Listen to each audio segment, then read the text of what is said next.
킴님께서 스몰 토크의 범위는 어디까지인가라고 하셨지만 사실 회의에는 스몰 토크가 필요 없습니다. 왜냐하면 기한한 것을 의사결정하는 자리예요. 그러니까 스몰 토크가 뭐 인사 정도는 할 수 있지. 뭐 식사들은 하셨나요? 뭐 이 정도는 할 수 있지. 근데 회의의 원래 목적 자체가 의사결정이기 때문에 사실 최대한 빨리 진입하는 게 좋습니다. 스몰 토크라는 거는 회의에서 하는 게 아니고 우리한테 이렇게 회의가 어려운 이유에 대해서 한 번 더 정리를 하고 가려고 해요. 제가 요거는 그 책에 있었던 내용을 같이 보면서 코멘트를 해드릴게요. 그게 되게 좀 의미가 있었던 내용이어서. 두려움이 없는 조직이었나요? 네네네. 두려움이 없는 조직. 사람이 회사에서 말을 하지 않는 게 굉장히 위험하다는 거예요. 이 책은 제가 보기에는 중간 리더분들이 또는 스타트업 초기에 CEO쟁 되는 분들이 한번 읽어보시면 좋을 만한 책 같아요. 무지해 보이기 싫기 때문에 모른다는 거를 나타내고 싶지 않기 때문에 질문을 안 하는 선택을 한대요. 질문을 한다는 것 자체가 뭐가 알고 싶다는 거잖아요. 근데 그게 나를 무지한 사람처럼 보이는 그 이미지가 싫어서 하지 않는데요. 사실은 그 이면에는 무지해 보일 것 같아라는 두려움이 이제 깔려 있는 거고, 두 번째는 자신의 실수나 약점을 절대 인정하지 않는 이유가 있는데 무능력해 보이기 싫어서래요. 제가 그거 놓쳤네요? 그러면 끝나는 건데. 그리고 회의 시간에 일절 입을 떼지 않는 이유가 있는데 그게 뭐냐면 업무에 차질을 빚는 사람으로 낙인 찍히기가 싫대요. 새로운 아이디어를 냈을 때 그걸 못하면 막 태클 걸고 괜히 그런 것처럼 그렇죠. 보일까 봐. 그리고 내가 뭔가 아이디어 냈는데 주변에서 그게 되겠어 어쩌고저쩌고 막 하면은 그거 괜히 좀 그렇잖아. 그래서 그런 느낌에서 아마 이런 세 가지 포인트들이 있어요. 그래서 이 책에서는 회의뿐만이 아니라 일하는 과정에서 사람들이 자유롭게 의견을 내고 사람들의 생각이 잘 풀어져 나올 수 있도록 문화를 형성해야 된다가 리더십의 아주 핵심적인 역량이라고 연구 내용을 발표를 하더라고요. 저는 그것에 굉장히 이제 공감이 됩니다. 그래서 특별히 지금 시대에 뭐 MG 뭐 이런 거 다 됐고 하여튼간 지금 주니어 레벨 좀만 돼도 이거 되게 어려울 것 같아요. 왜냐면 되게 토론식으로 무언가를 하거나 자신의 의견을 내기보다는 미디어라든지 이런 것들을 일방적으로 무언가를 듣는 것에 익숙한 세대이기 때문에 그럴 것도 자기 주장이 없는 건 아니야. 근데 이걸 가지고 막 뭔가를 설득하고 관철하고 굳이 뭐 이런 문화들이 좀 있는 것 같아요. 지세대쯤 되면 이게 이런 두려움을 가진 게 일반화되어 있기 때문에 리더라면 그것을 그 문화를 이해한 채로 회의를 진행해야 된다. 그래서 저는 그 책에서 제가 앞부분만 읽긴 했는데 기억에 남는 거는 병원의 케이스에 대해서 나오는데 팀 분위기가 좋은 팀이 오히려 실수를 더 많이 하더라. 라는 그 결과에 대해서 해석해주는 게 되게 기억에 많이 남았거든요. 그렇죠. 그게 이제 뭐 단순한 방법이었죠. 실수를 얼마나 많이 했냐라는 거를 체크해가지고 봤더니 분위기가 좋은 팀이 훨씬 더 실수가 많더라. 그럼 분위기 좋은 게 안 좋은 게 아니냐? 이게 도무지 이해가 안 됐는데 다시 리뷰하고 검토하는 과정에서 깨닫게 된 거는 실수에 대한 보고 건수가 많은 것이다. 그게 상호 신뢰하기 때문에 이것도 제가 좀 놓친 것 같아요. 이거 이런 것 같아요. 라고 투명하게 소통하는 것이라고 이제 보는 거죠. 그러니까 실수가 어떻게 보면 허용되는 문화?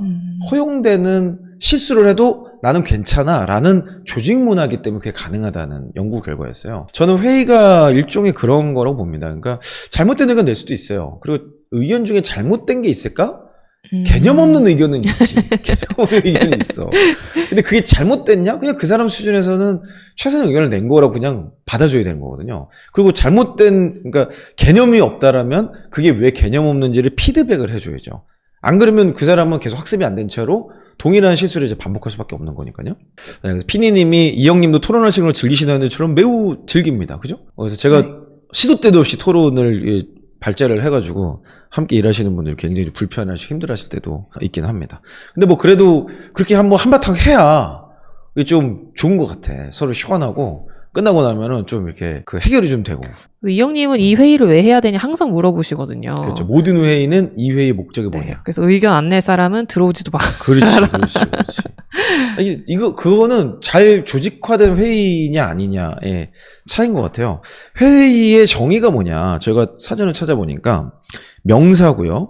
주관자가 기한한 것을, 그러니까 정의가 그래. 주관자가 있어요. 주관자가. 특정 대상이 인물이 기획을 한 거야. 기한을 한 게 있어. 안을 만든 게 있어. 그래서 관계자들에게 돌려서 의견을 묻거나 동의를 구하는 거예요. 그러니까 꼭 의견이 없어도 돼요. 동의만 해도 오케이. 그것도 의견인 거거든. 그러니까 사실은 회의는 목적이 의사결정이라고 보면 됩니다. 이게 회의의 정의예요.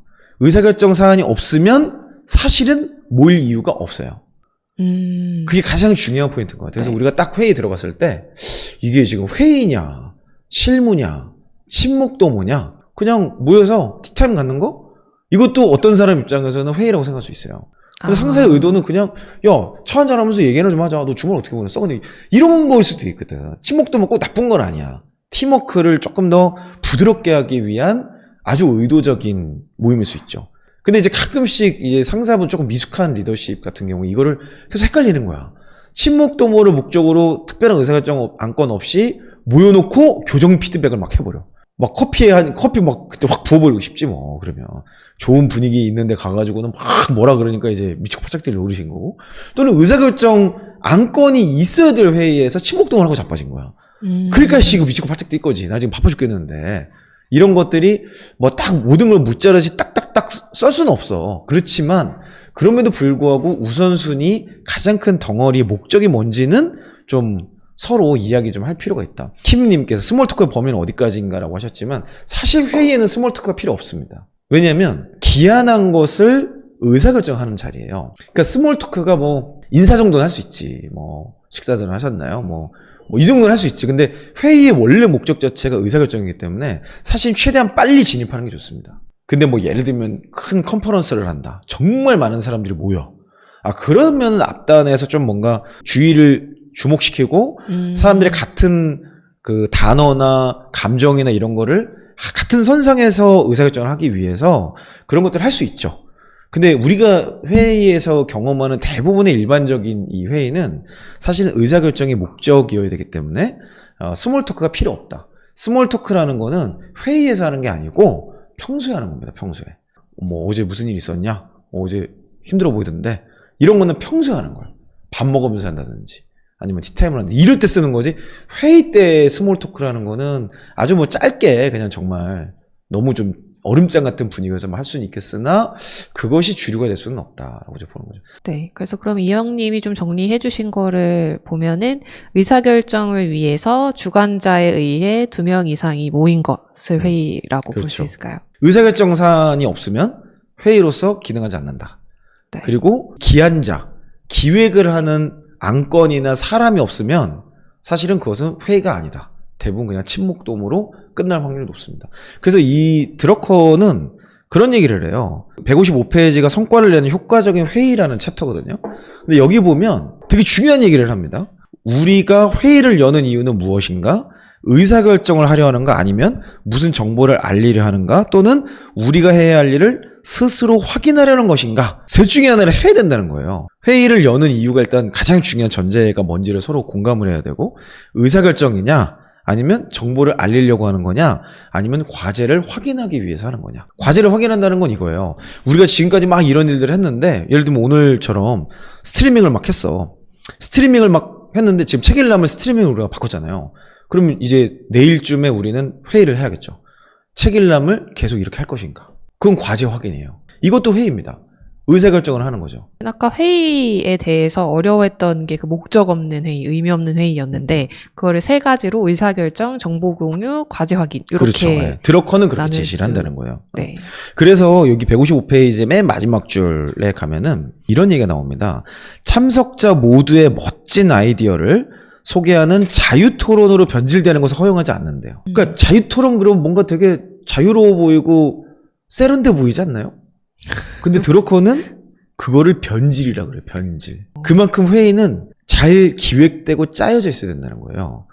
그게 없는 회의를 했으면 거의 100% 일로 간다는 거죠. 그러니까 회의의 진정한 어떤 가장 이상적인 모습은 뭐냐면 안건을 잘 던져서 서로 막 이거는 이렇게 해야 되지 않아요? 저건 저렇게 되지 않아요? 막 이런 거야. 이런 것이 그 정도 안건이 아니면 그냥 하지도 말라는 거지. 다들 그냥 공지하고 1대1로 잠깐 보든지 뭐 확인 정도만 하면 되지 않냐. 이렇게 해석을 할 수 있게 되는 거죠. 그래서 이런 회의를 잘할 때 좀 더 내용을 보면 이런 내용이 나와요. 참석자 모두에게 도전의식을 불러일으킬 수 있도록 진행해야 된대. 회의 진행자의 그 역할이 이거래요. 회의가 끝났는데 서로 다 막 답답하고 뭐 어렵고 이렇게 끝나는 게 아니라 도전에 대한 의식을 불러일으킬 수 있는 거야. 나도 진짜 이렇게 해봐야겠는데? 이런 거 진짜 이렇게 할 수 있을까? 이런 생각을 하게 도와주는 게 회의라는 거예요. 네. 그래서 회의를 착 진행하기 전에 회의 서두에서 우리가 모인 목적을 계속 확인시켜줘요. 그럼 보통 주관자가 그렇게 진행을 그렇죠. 하는 주관자가 거죠? 있는 거예요. 주관자가 그걸 정확하게 딱 정리해주고 또 막 토론을 한 뒤에 끝날 때는 최종 결론이 있어요. 그 결론을 가지고 원래 목적에 부합한지를 정리하면서 맞춰야 된대. 그래야 회의 끝난 사람들이 머릿속에 각인이 되는 거예요. 아, 이번 회의는 왜 모였고 여기서 어떤 의사결정이 났고 나는 이렇게 일해야겠구나. 요게 이제 하나하나 정리가 된다는 거죠. 좋은 회의의 요건이 사실 여기서 다 설명이 끝났어요. 그래서 회의의 목적에 대해서 제가 조금 더 이제 부연 설명을 하면은 아까 이제 그 세 가지가 있다 그랬잖아요. 의사결정과 정보 공유와 과제 확인 이런 게 있다 그러면 의사결정은 저희 안에 좀 있었던 좀 케이스들을 하나씩 좀 얘기를 해보면은 저희는 의사결정이라는 걸 하기 위해서 근무 방식 예컨대 원격 근무를 할 거냐 그리고 뭐 출퇴근에 대해서는 어디까지 허용해 줄 거냐 예를 들면 이런 것들을 의사결정 주제를 딱 정해서 거기에 이해관계자들이 모여겠죠. 그래서 모인 사람들이 계속 그걸 가지고 자기 각자의 의견을 가지고 와야 되는 거예요. 그래서 저희가 이제 이런 회의를 할 때는 구글 캘린더에 목적하고 얻고자 하는 것하고 목표하고 그리고 참석자를 미리 사전에 콜을 딱 하죠. 그럼 그 사람들이 이메일 다 확인하고 또는 알람을 확인하고 그거를 자기 나름의 의견을 가지고 들어오는. 그러면 컴팩트하게 시간이 아주 길지 않아도 정리가 잘 됩니다. 그리고 좀 길어진다 하더라도 저는 그 토론 자체는 굉장히 의미 있다고 봐요. 각자의 생각을 확인할 수 있고 또 의사결정에서 고려해야 될 요소를 도출할 수 있기 때문에. 네. 근데 한 가지 궁금한 거는 그렇게 이제 이해관계자들이 의견을 낼 수 있는 거잖아요. 의사결정하는 과정에서. 그런데 뭔가 첨예한 두 가지 의견이 계속 박빙으로 부딪힌다. 그런 상황에서는 어떻게 그런 결정할 경우가 수 굉장히 있을까요? 많죠. 그거를 중재하는 사람이 상사입니다. 그러니까 상사는 의사결정하는 사람이어야 돼요. 내가 만약에 대리여도 상사일 수 있잖아요. 그 회의에서 내가 제일 책임자급에 가까워. 그러면 그 의사결정을 내가 해줘야 되는 거예요. 그 조율을 상사가 해야 돼. 근데 그 이 책에 또 되게 중요한 얘기가 나와요. 156페이지에. 많은 사람들이 간과하는 게 무시되는 규칙이 있대요. 근데 이 규칙에 저도 너무 공감하는데 사람의 속성에 대해서 얘기를 해요. 사람이란 회의 진행을 맡아서 중요한 발언을 듣거나 회의에 참여해 발언할 수는 있는데 이 둘을 동시에 할 수는 없대요. 내가 그냥 참여자로서 의견을 내는 정도하고 내가 기획을 해가지고 끌고 가는 거하고 이 두 가지를 동시에 할 수는 없다는 거예요. 왜냐면 내가 기획했으니까 나는 의견이 있는 거지 뭐. 들어봤던 전혀 다른 이야기가 생각이 회의 때 갑자기 나올 수는 없는 거거든. 제일 좋은 제가 생각하는 회의 방식은 의사결정, 특히 의사결정 회의는 가장 그 업무를 잘 알만한 사람에게 회의를 기획해오라고 시켜야 됩니다. 자, 이 주제를 가지고 우리가 의사결정을 해야 되는데 어떤 식으로 토의하면 좋겠는지를 뭐 김대리가 누구 리드가 좀 한번 준비를 해주세요. 우리가 고려해야 될 여러 정보들도 좀 가지고 오고 회의의 목표가 뭔지를 명문화를 해서 여러 가지 안을 한번 고려해서 와보면 좋겠어요. 그러면 이제 일이 어떻게 돼야 되냐? 그걸 맡은 사람은 네 알겠습니다. 아무 생각 없이 그때 가서 상사가 한 말을 그대로 문서로 써갖고 하면 이제 처음 맞게 되는 저거 아무 생각 없는 진짜 그건 안 되고 그 회의의 목적에 맞는 결과물이 어떤 식으로 나와야 될까를 이해관계자들한테 먼저 인터뷰를 해야 돼요. 아 이런 회의를 하자고 하시는데 혹시 의견이 어떠세요? 그럼 물어봤더니 이건 이렇게 되는 거 아니야? 그럼 그런 게 있구나. 좋고 또 다른 사람을 또 물어봐. 이러기에 너 어떻게 생각하세요? 그랬더니 이렇게 해야 되는 거 아니야? 두 개가 상충될 수 있잖아요. 그러면 그거를 옵션으로 가져가는 거예요. 이런 의견이 있고 이런 의견이 있습니다. 이거 중에서 결정해도 되고 또는 이 회의를 통해서 제3의 의견을 도출할 수도 있을 것 같습니다. 그러면서 회의 때는 여러 의견 이런 의견들이 있고 과정상에 있었던 근거들을 제시해 주는 거죠. 그게 기한자의 역할이에요. 되게 그러면, 중요하네요. 그렇죠. 참여자들은 그걸 가지고 그냥 자기 의견을 얘기하는 거예요. 뭐 자기 나름의 그 주제를 가지고 이미 인터뷰를 한번 해봤기 때문에 자기 나름의 생각이 정리가 돼 있어요. 그러니까 그걸 가지고 토의라고 하는 과정에서 더 의견이 많이 몰리는 쪽으로 결정을 하는 거고 근데 모두가 이쪽이 긍정적이다라고 말은 했지만 상사가 보기에는 다른 의견일 수도 있어요. 그럼 그때는 상사가 또 일종의 의견 제안자로서 그 자리에서 얘기를 하는 거예요. 야, 너네가 지금 이렇게 얘기를 하는데 야, 그거는 다른 회사는 다 그럴지 몰라도 우리 회사는 그렇게 하면 안 돼. 우리 회사 가치는 이거거든? 논의 자체가 잘못된 것 같아. 이렇게 뒤집을 수도 있어요. 근데 그것이 참여자들이 납득을 할 수 있는 수준이어야겠죠. 네. 그냥 지 마음대로 이 자식들이 이것 봐라, 지 마음대로 이렇게 바꾸면 그 답정너가 되는 네. 거고. 그러면 뭐 회의할 필요가 그렇죠. 그러면 그게 답정너 회의인 거예요. 근데 그 이해관계자들이 또는 회의 기한자가 그런 것까지 고려를 못했을 수는 있기 때문에 사실은 제일 좋은 거는 상사가 그거를 줄 때 방향성을 주는 게 좋긴 하죠. 야, 이거 가지고 우리가 예를 들어서 원격 근무 해야 되는데 야, 일단 원격 근무는 해야 돼. 근데 이거를 며칠이나 하고 탄력 근무는 어떻게 운영할지 하고 식대 요 세 가지가 좀 고민이 되는데 요거에 대해서 할 수 있는 방안을 한번 어느 정도 수준이 좋을지 한번 준비 좀 해봐. 요렇게 주면 좀 쉽죠. 근데 그냥 뭉뚱그려서 야, 원격 근무 할지 말지 좀 토론 좀 해보자. 그러면 이제 이거 개판이 되는 거예요. 그래서 의사결정이랑 회의는 사실 제일 수준 높은 회의예요. 그리고 두 번째가 정보 공유를 위한 회의였어요. 네, 정보 공유는 사실 의사결정이랑은 좀 다른 그렇죠. 것 같아 보이는데요. 이거는 조금 침묵도모하고도 연결성이 좀 있어요. 예를 들어서 저희 회사에서는 이거를 타운홀 미팅이라는 걸 합니다. 2주에 한 번씩 중요한 이야기, 중요한 방향성에 대한 해석 이런 것들을 계속 그냥 해주는 거예요. 네, 그 서브 목표로는 맛있는 거 먹으러 가기. 뭐 그런 것도 있죠. 네. 맞습니다. 그러니까 정보 공유가 잘 돼 있고 나면은 사람들 생각이 많아지잖아. 그걸 먹으면서 잊어버려라. 뭐. 어차피 해야 되지만. 그렇지. 슈가 하이 뭐 그렇게 표현하더라고. 그래서 뭐, 어쨌든, 분위기를 부드럽게 만드는 거죠. 예를 들면, 새로운 원격 근무를 아까 얘기했던 도입을 했어. 그러면 이제 타운홀 때 모여서 이때는 결정을 하기 위한 안건이 아니라 결정된 내용을 잘 설명해 주기 위한 회의인 거예요. 그러니까 모여서, 야, 우리가 지난 회의 때 원격 근무를 이렇게 하기로 했어. 그러니까 예를 들면 원격 근무를 왜 하냐? 그리고 이걸 통해서 얻고자 하는 게 뭐냐? 이 취지와 의도와 목적과 목표를 설명해 주는 게 이런 타운홀 미팅인 거예요. 그래서 이거는 정보를 꼭 알아야 되는 사람들이 들어와야 되는 거예요. 그리고 제가 최근에 조금 경험하는 게 있는데, 모르겠어요. 이제 제가 좀 나이를 먹어서 그런가, 아니면 사업을 한 지 좀 돼서 그런가, 제가 느끼는 게 뭐냐면, 그 시간에 그 사람들과 함께 하는 게 저한테도 되게 큰 힘이 되더라고요. 직원들이랑 같이 있는 거예요. 직원들도 그렇고, 뭐, 예를 들어서 저희 축구팀의 제가 감독이니까 저희 임원들하고도 모이면 항상 발전과 성장을 얘기해요. 야, 우리 팀이 더 발전하기 위해서 어떤 게 필요한 거 같냐. 그러면 사람들이 막 저한테 뭐 의견을 얘기하잖아요. 그럼 그게 그렇게 좀 행복해. 그러니까 원래는 혼자 처리하고 혼자 뭔가를 하고 그렇지, 이게 그렇지. 편하셨는데 네. 항상 내가 다 기획을 하고 내가 제시를 했거든, 예전에는. 네. 그래서 그거대로 딱딱딱 가야 됐어. 근데 언젠가부터는 나는 그냥 질문을 하고 사람들이 거기에 대해서 함께 고민하는 게 너무 행복하더라고. 상사분들이 주의하셔야 될 부분인데, 답정너라는 게 사실 본인이 답을 다 정해놓고 그거를 강요하는 거예요. 조금 엇나가는 거를 바로잡고 이 정도는 뭐 당연히 해야겠지만, 너무 내가 다 세세한 것까지 다 정해놓고 그거를 강요하잖아요. 그럼 그건 조종이 됩니다. 조종. 그럼 그걸 두세 번 경험한 부하 직원은요, 어차피 답이 정해져 있다는 거 다 알아요. 그러니까 의견을 낼 필요를 못 느낍니다. 그러면서 점점 어떻게 되는지 아세요? 멍청해져요. 근데 너무 별로인 의견만 내면 어떡하죠? 너무 별로인 의견을 내도 질문을 해야 될 것 같아요. 왜 그런 생각을 했니? 그렇죠. 이렇게요. 왜 그런 생각을 했니? 그러니까 그 생각이 없는 것은 좀 잡아줘야 되지만, 네. 아무리 이상한 소리를 해도 어쨌든 생각을 한 거거든요. 그러면 다음번에는 어떻게 생각할 거야? 이런 걸 물어볼 수 있겠죠.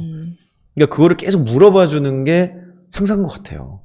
그러니까 결국에는 그거는 시간이 좀 필요할 수도 있고, 리더십의 아주 중요한 역할 중에 하나가 티처거든요. 티처적 기능이 있어요. 뭐 코치라고도 하지만 코칭과 티칭은 좀 다른데 어찌됐건 생각하는 방법을 알려줘야 돼. 그리고 세 번째 회의의 목적이 이제 과제 확인입니다. 이거는 어떤 그렇죠. 미팅일까요? 최근에 저희 회사에서 아주 요거의 대표적인 회의가 하나 있었는데, 오늘 아마 이 스트리밍하기 1시간 전에 영상이 업로드 된 것 같아요. 저희 형님이시죠. 면접왕 이 형님이 중대 발표라는 영상을 찍겠다는 거예요. 근데 이거를 할 거냐 말 거냐를 거의 이렇게 딱 진영이라고 해야 되나? 서로 다른 해야 된다 말아야 된다 의견을 첨예하게 싸우더라고. 근데 싸우는 게 막 진짜 막 이런 게 아니고 갑론을박이 되는 거예요. 이렇게 주고 받고, 의도는 이런 거였다. 이렇게 하면 되지 않겠냐? 그랬다가 이렇게 오해할 수 있다. 구독자의 오해를 통해서 우리는 더 이런 걸 잘하면 되는 거 아니냐? 그것이 아니라 진정성을 전달하기 위함이다. 그리고 진정성 전달하는 방법이 꼭 그렇게 해야겠냐? 그동안 우리가 진정성이 없었던 것이냐? 진정성이 있었지만 그 진정성 한 번 더 리마인드 해야 된다. 뭐 그런 것부터 해가지고 한 2시간 가까이를 확 토론을 하는 기회가 있었어요. 현장에 있었던 것처럼 말씀하시네요. 현장에 저 있었죠. 귀동냥. 옆에 귀동냥으로 다 듣고 있었으니까. 그러니까 결국에는 그 회의를 제가 보면서 느꼈던 건 뭐냐면 그 과제죠. 중대 발표라는, 오늘 올라간 거 보니까 키워드가 뭐 지금까지 면접왕 이용을 뭐 사랑해 주셔서 감사합니다인가 뭐 그런 거의 떠날 것 같이 어그로를 끌었더라고. 그래서 그때도 어그로를 끌을 거냐 말 거냐를 가지고 아주 첨예한 의견이 토론이 있었어요. 네. 그렇잖아요. 그러니까 이게 과제 확인입니다. 그러니까 저는 그 회의가 가장 이상적인 회의라고 봐요. 그러니까 직관적으로 회의 때 노트북을 두드리고 있잖아요. 그건 회의가 아닌 거야. 그래서 내가 맨날 그러잖아요. 이럴 거면 회의하지 말자고. 네. 그러니까 회의라고 할 거면요. 그날 구PD님 얼굴이 막 시뻘개졌었어. 아유, 시뻘개졌었어요. 시뻘개졌어. 아니에요. 막 목소리 떨려 막. 에이, 뭐 진짜 그렇게까지. 방금 들었어. 사람 네. 봤어. 아, 근데 녹화를 해놓고 그랬네. 어차피 난 귓동이 하는 거에서 내가 탁 씹어서 됐는데 머리에서. 그러니까 사람들이 막 감정적으로 격해질 정도로 자기 의견을 막 치고받고 하는 거야. 그게 진짜 회의의 목적입니다. 그래서 막 서로 막 의견이 막 첨예해지는 주제 선정을 잘한 거야, 그러면. 그럼 거기에서 할지 말지는 이제 가장 그 면접관 형님이 결국 결정하시더라고요. 그러니까 올라간 것 같아. 그날은 뭐, 그럼 뭐 다시 한번 생각해보자. 그래놓고 오늘 그냥 올리셨더라고. 저도 뭐 왜 그런지 모르겠어. 왜 그러나 몰라. 그렇게 꼭 그렇게까지 해야 되나? 어차피 뭐 잘해보겠습니다. 뭐 이런 거 아니야? 올리실 것 같았어요. 아, 네. 그러니까. 근데 다 이제 아니까 이제 반대를 좀 했나 봐. 네, 그냥 그런 우려되는 부분들을 말씀을 드렸던 거고, 근데 그걸 또 반영을 해주셔서. 그죠. 잘 반영이 됐잖아요. 그죠. 네. 그러니까 결론적으로는 그거를 반대하는 게 아니라 그 내용을 더 잘했으면 좋겠다는 네. 의견이었거든. 그러니까 그 의도가 이게 그 방법이 맞냐, 어떻게 더 그렇지, 잘 그렇지. 전달할 수 있을 거냐에 대한 논의였던 그렇죠. 거죠. 그러다 보니까 마치 싸우는 것처럼은 됐지만 굉장히 건설적인 아이디어들이 많이 나왔고, 그러면서 초기에 하려고 했던 스크립트나 이런 것들이 상당 부분 정제되고 표현 방식에 있어서도 바뀌는 결과물이 나온 것 같아요. 제가 보니까 아까 잠깐 봤는데, 그런 식으로 과제를 계속 할 거냐 말 거냐라는 것들을 토론을 하는 것이 이런 과제 확인이라는 아주 중요한 내용이라고 볼 수 있습니다.